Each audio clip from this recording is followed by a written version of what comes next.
ನಮ್ಮ ಕನ್ನಡ ಸ್ಯಾಂಡಲ್ವುಡ್ ಅಂದಮೇಲೆ ಎಲ್ಲ ಒಂದೇ ಅಲ್ವಾ. ನನಗೆ ಹಂಗಾಗಿ ತುಂಬ ಇಷ್ಟ, ಅವರಿಬ್ರು ತುಂಬ ಇಷ್ಟ ನನಗೆ. ಇಬ್ಬರು ಟ್ಯಾಟೂನು ಹಾಕ್ಸ್ಕೊಂಡಿದ್ದೀನಿ.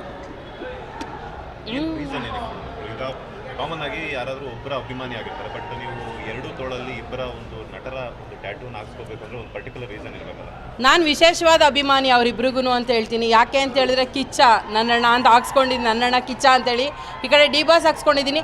ಅವರಿಬ್ಬರು ಸ್ನೇಹ ಎಲ್ಲ ಕಡೆ ಚಿರಪರಿಚಿತವಾಗಿ ಇರಲಿ, ಇನ್ನೂ ಜಾಸ್ತಿ ಬೆಳೀಲಿ. ಅವರಿಬ್ರು ಥರ ಎಲ್ಲ ಫ್ರೆಂಡ್ಸ್ಗಳೂ ಇರಲಿ. ಏನೇ ಕಷ್ಟ ಬಂದರೂ ಸುಖ ಬಂದ್ರೂ ಕೆಲವರೆಲ್ಲ ಬಿಟ್ಟೋಗಿ ಏನೇನೋ ಮಾತಾಡ್ತಾರಲ್ವ, ಇವರಿಬ್ರು ಕೂಡ ಯಾವತ್ತೂ ಒಬ್ರಿಗೊಬ್ರು ಬಿಟ್ಕೊಡಲ್ಲ. ಮಾತಾಡದೆ ಇರ್ಬೋದು ಅಷ್ಟೇ, ಬಟ್ ಬಿಟ್ಕೊಡಲ್ಲ. ಅದನ್ನು ಕಂಟಿನ್ಯೂ ಎಲ್ಲರೂ ಮಾಡಲಿ ಅನ್ನೋದು ನನ್ನ ಆಸೆ. ನೋಡಿ, ಇತ್ತೀಚೆಗೆ ಯಾವುದೇ ಅಭಿಮಾನಿಗಳಾಗಿರಲಿ ಒಬ್ಬ ನಟರನ್ನ ಆರಾಧಿಸ್ತಾರೆ, ಆದರೆ ನೀವು ಇಬ್ಬಿಬ್ಬರು ನೆಗಲ ಮೇಲೆ ತೊಗೊಂಡು ಓಡಾಡ್ತಿದ್ದೀರಾ. ಅವರಿಬ್ರು ಫ್ರೆಂಡ್ಸ್ ಅಂದಮೇಲೆ ನನಗೆ ಅವರಿಬ್ರು ಬೇಕೇ ಬೇಕಲ್ವಾ. ಆದರೆ ಹೊರಗಡೆ ಚರ್ಚೆ ಆಗ್ತಿದೆ, ಅವರಿಬ್ಬರ ಮಧ್ಯೆ ಸರಿ ಇಲ್ಲ, ಏನೋ ಅಭಿಮಾನಿಸಿದೆ. ಯಾರು ಹೇಳಿದ್ರು? ಸುದೀಪ್ ಅಣ್ಣ ಹೇಳಿದ್ರಾ? ದರ್ಶನ್ ಸರ್ ಹೇಳಿದ್ರಾ? ಚರ್ಚೆಗಳು ಶುರುವಾಗಿದೆ, ಕಮೆಂಟ್ ಚರ್ಚೆಗಳು ಸಾವಿರ ಮಾಡಲಿ ಬಿಡಿ, ಯಾರು ಕೇಳ್ತಾರೆ ಅವ್ರ ಚರ್ಚೆಗಳನ್ನ? ಚೆನ್ನಾಗಿದ್ದಾರೆ ಅಂತ. ಖಂಡಿತವಾಗ್ಲೂ ಚೆನ್ನಾಗಿದ್ದಾರೆ. ಇದ್ರ ಮೊನ್ನೆ ಸುದೀಪ್ ಅವರು ಯುದ್ಧ ಸಾರಿದ್ರಲ್ಲ, ಅದೇನು ಪೈರಸಿ ಬಗ್ಗೆ? ಪೈರಸಿ ಅಂತ ಪದನೇ ಬಳಸ್ತಿಲ್ಲ. ಪೈರಸಿ ಅಂತ ಪದ ಬಳಸಿಲ್ಲ. ಅಲ್ಲಿ ದರ್ಶನ್ ಸರ್ಗೆ ಅಂತ ಹೇಳಿದ್ರಾ? ಇಲ್ಲ ವಿಜಯಲಕ್ಷ್ಮಿ ಮೇಡಮ್ಗೆ ಅಂತ ಹೇಳಿದ್ರಾ? ಇಲ್ಲ ಅಲ್ವಾ. ಪೈರಸಿ ಬಗ್ಗೆನೇ ಯುದ್ಧ ಸಾರಿರೋದು. ಅದನ್ನು ಪೈರಸಿ ಅಂತಲೇ ನೀವು ಅನ್ಕೋಬೇಕು. ಯಾಕೆ ಹಂಗೆ ಅನ್ಕೋತೀರಾ? ತಪ್ಪಲ್ವಾ? ಅವರಿಗೆ ಪೈರಸಿ ಅನ್ನೋ ಪದ ಹೇಳೋಕ್ಕಾಗ ಕಷ್ಟ ಆಯ್ತಾ? ಕಷ್ಟ ಆಯ್ತಾ ಅಂತಂದರೆ ಆ ಕ್ಷಣಕ್ಕೆ ಏನು ಹೇಳಬೇಕಾಗಿತ್ತು, ಅಲ್ಲಿ ನಿಂತಿದ್ದಂಥ ಜಾಗ ಯಾವುದು ಅನ್ನೋದು ಹೆಂಗಿದ್ರು ನಿಮಗೆ ಗೊತ್ತಿರೋದು. ಹಾಗಾಗಿ ಸುದೀಪ್ ಅವರು ಹೇಳಿದ ಬಂದಲ್ಲೇ ವಿಜಯಲಕ್ಷ್ಮಿ ಅವ್ರು ಮಾತಾಡ್ತಾರೆ, ಯಾರೋ ವೇದಿಕೆ ಮೇಲೆ ಎತ್ಕೊಂಡು ಮಾತಾಡ್ತಾರೆ. ಬೆಂಗಳೂರಲ್ಲಿ ದರ್ಶನ್ ಹೊರಗಡೆ ಇದೆ, ಬೆಂಗಳೂರಲ್ಲಿ ಎಲ್ಲಿ ಇರ್ತಾರೆ ಅಂತ ಗೊತ್ತಾಗಲ್ಲ ಕೆಲವರೆಲ್ಲ. ಈಗ ಮಾತಾಡೋಕ್ಕೆ ಶುರು ಮಾಡಿದ್ದಾರೆ ಏನಂತದ್ದು. ಅವ್ರು ಯಾರಿಗೆ ಹೇಳಿದ್ದಾರೆ? ಅಲ್ಲ, ಅವರು ಯಾರಿಗೆ ಹೇಳಿದ್ದಾರೆ ಅನ್ನೋದು ನಿಮ್ಗಳ್ಗೂ ಗೊತ್ತಿರುತ್ತೆ. ಯಾಕೆಂದರೆ ನೀವು ಮೀಡಿಯಾದವರು ಫಸ್ಟ್ ಆಫ್ ಆಲ್ ನೋಡಿರ್ತೀರ ಯಾರ್ಯಾರೆಲ್ಲ ಏನೇನು ಮಾತಾಡಿದ್ದಾರೆ ಅನ್ನೋದು. ದಯವಿಟ್ಟು ವಿಜಯಲಕ್ಷ್ಮಿ ಮೇಡಮ್ ಅವರು ಯಾವುದೇ ಕಾರಣಕ್ಕೂ ಸುದೀಪ್ ಅಣ್ಣಂಗೆ ಆ ರೀತಿ ಹೇಳಿರೋದಿಲ್ಲ. ಅದೆಲ್ಲನೇ ಸುಮ್ಮನೆ ಇಲ್ಲ ಸಲ್ಲದ್ದೆಲ್ಲನೇ ಬೇರೆ ಒಂದು ತಪ್ಪಾಗಿ ಭಾವಿಸ್ಬೇಡಿ ಅಂತ ನಾನು ನಿಮ್ಮಲ್ಲೆಲ್ಲರಲ್ಲೂ ಕೇಳ್ಕೊಳ್ತೀನಿ. ಇದ್ರ ಜೊತೆಗೆ ನಿನ್ನೆ ಒಂದು ಬೆಳವಣಿಗೆ ನಡೆದಿದೆ. ಸೊ ವಿಜಯಲಕ್ಷ್ಮಿ ಅವರು ದೂರು ಕೊಟ್ಟಿದ್ದಾರೆ, ಒಂದು 15 ಇನ್ಸ್ಟಾಗ್ರಾಮ್ ಐಡಿ, ಒಂದು 200 ಸ್ಕ್ರೀನ್ಶಾಟ್ಗಳನ್ನು.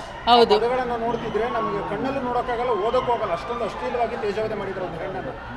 ಹಾಗಿದ್ರೆ ಅದು ಯಾರು ಅಂದರೆ ಅವ್ರ ಫ್ಯಾನ್ಸ್ ಇವ್ರ ಫ್ಯಾನ್ಸ್ ಅಂತ ಚರ್ಚೆ ಶುರುವಾಗಿದೆ. ಚರ್ಚೆ ಇಲ್ಲಿ ಶುರುವಾಯ್ತಾ ಇರೋದೇನು ಅಂತ ಹೇಳಿದ್ರೆ, ಕಮೆಂಟ್ ಹಾಕೋ ನನ್ನ ಮಕ್ಳುಗಳಿಗೆ ಮೀಟ್ರ್ ಇಲ್ಲ. ಅವ್ರ ಫೋಟೋಸ್ ಅವ್ರ ಹೆಸ್ರುಗಳು ಹಾಕೊಂಡು ಕಮೆಂಟ್ ಹಾಕೋ ಅಂತ ಮೀಟ್ರ್ ಇಲ್ಲ. ಅದಕ್ಕೋಸ್ಕರ ನಾನು ಅವ್ರ ಫ್ಯಾನ್ ಇವ್ರ ಫ್ಯಾನ್ ಅಂತ ಹೇಳ್ಬಿಟ್ಟು ಬಂದುಬಿಟ್ಟು ಕೆಟ್ಟದಾಗಿ ಮಾತಾಡ್ತಾರೆ. ಕೆಟ್ಟದಾಗಿ ಅಶ್ಲೀಲವಾಗಿ ಮೆಸೇಜ್ ಮಾಡೋದು ಓದೋಕ್ಕೇ ಅಸಾಧ್ಯ, ಆ ಲೆವೆಲ್ಗೆ ಮೆಸೇಜ್ ಮಾಡ್ತಾರೆ. ಮಾಡಲಿ, ಅವರು ದೂರು ಕೊಟ್ಟಿದ್ದಾರೆ, ಅದನ್ನು ಅವರು ಅನುಭವಿಸ್ತಾರೆ ಅಂತ ಹೇಳಕ್ಕೆ ಇಷ್ಟಪಡ್ತೀನಿ. ಆ ಕಮೆಂಟ್ಗಳಲ್ಲಿ ಕೆಲವೊಂದು ಐಡಿಗಳನ್ನು ನೋಡಿದರೆ ಸುದೀಪ್ ಅವ್ರ ಫೋಟೋ ಇಟ್ಕೊಂಡಿರ್ತಕ್ಕಂಥ ಐಡಿಗಳಿದ್ದಾವೆ, ಮತ್ತೊಂದಿಷ್ಟು ಬೇರೆಯವರ ಫೋಟೋಗಳನ್ನು ಬಳಸಿರುವಂಥ ಐಡಿಗಳಿದ್ದಾವೆ.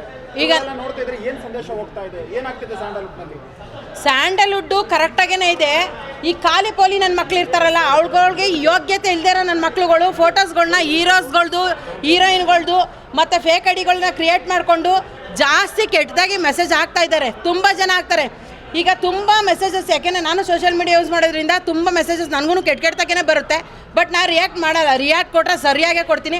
ಅದೇ ಥರ ಅವರು ವಿಜಯಲಕ್ಷ್ಮಿ ಮೇಡಮ್ ರಿಯಾಕ್ಟ್ ಮಾಡಿದ್ದಾರೆ, ಕೊಟ್ಟಿರೋದು ಒಳ್ಳೇದು ಅಂತಲೇ ಹೇಳ್ತೀನಿ ನಾನು. ಫೈನಲಿ ಈ ಚರ್ಚೆ ಈಗ ಅಂದರೆ ಈ ಸ್ಟಾರ್ ವಾರು, ಫ್ಯಾನ್ಸ್ ವಾರು, ಪೈರಸಿ ಪಟ್ಟಿಗೆಲ್ಲ ಕ್ಲಿಯರ್ ಆಗಬೇಕಾ ಅಥವಾ ಆಗಬೇಕಂದ್ರೆ ಏನು ಮಾಡಬೇಕು?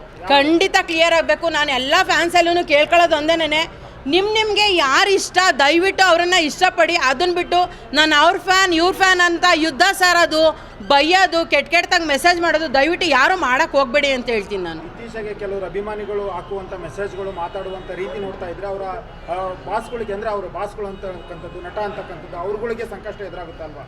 ಖಂಡಿತವಾಗ್ಲೂ ಹೌದು, 100%. ಈಗ ಯಾರ್ದೋ ಇವಾಗ ಸುದೀಪ್ ಅಣ್ಣನ ಫೋಟೋ ಹಾಕೊಂಡೇನೆ ಇವಾಗ ವಿಜಯಲಕ್ಷ್ಮಿ ಮೇಡಮ್ಗೆ ಕೆಟ್ಟದಾಗಿ ಮೆಸೇಜ್ ಮಾಡಿದ್ದಾರೆ. ಯಾರ ಹೆಸರು ಹಾಳಾಯಿತು? ಅವ್ರ ಹೆಸರೇನು ಹಾಳಾಗಲಿಲ್ಲ, ಸುದೀಪ್ ಅಣ್ಣನ ಹೆಸರು ತಾನೇ ಹಾಳಾಗಿದ್ದು. ಸುದೀಪ್ ಅಣ್ಣನ ಫೋಟೋ ತಾನೇ ಹಾಕೊಂಡಿರೋದು. ಏನಕ್ಕೆ ಆ ರೀತಿ ಮಾಡ್ತಾರೆ ಅವರು ಹೇಳಿ? ತಪ್ಪು, ಆ ರೀತಿ ಎಲ್ಲ ಮಾಡಬಾರ್ದು ಯಾವತ್ತೂ. ಫೈನಲಿ ಈಗ ಮಾರ್ಕ್ ನೋಡಿದ್ರಾ? ಖಂಡಿತವಾಗ್ಲೂ ನೋಡಿಲ್ಲ, ಇವಾಗ ಹೋಗ್ತಾ ಇದ್ದೀನಿ. ಥ್ಯಾಂಕ್ ಯು ಸೋ ಮಚ್ ಎಲ್ಲರಿಗೂ.